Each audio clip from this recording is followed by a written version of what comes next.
More than 2 weeks after the Easter blast in Sri Lanka, a major announcement from the government.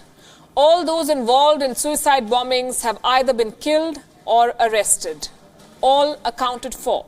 This has been said by Sri Lanka's newly appointed police chief. He released an audio statement today. He also said that the 2 bomb experts of this group have been killed, and the explosives they had stored for future attacks have also been seized.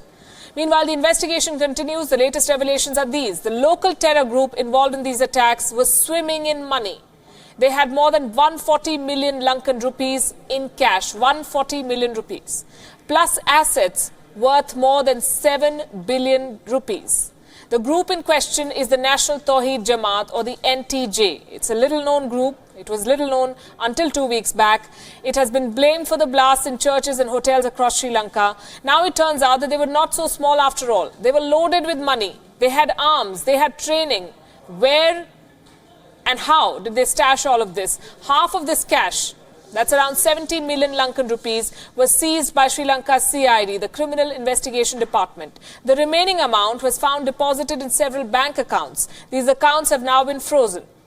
Let's talk about the people involved. 73 people have been arrested so far in 2 weeks. These are believed to be members of the National Thowheed Jamath. At least 9 of them are women.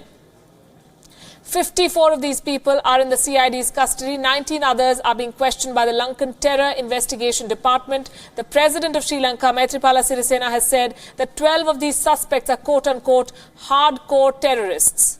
13 safe houses used by these people have been busted. So how did this relatively small group become so deadly? How did they pull off multiple coordinated and precise attacks that killed more than 250 people and injured more than 500?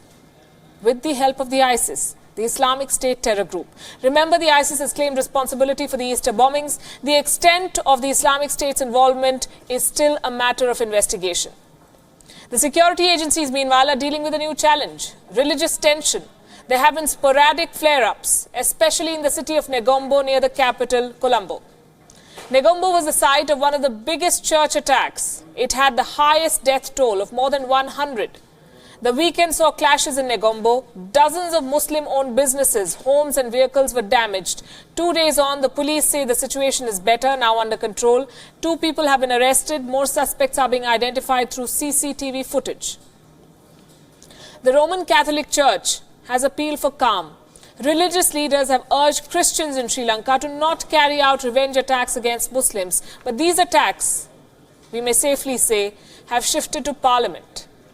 There was a heated debate today in Parliament. One MP, ANURA DISSANAYAKE, blamed Muslim leaders for the rise of extremism. He said Muslim leaders were busy making deals. They forgot the aspirations of Muslims, and that is what gave rise to extremism.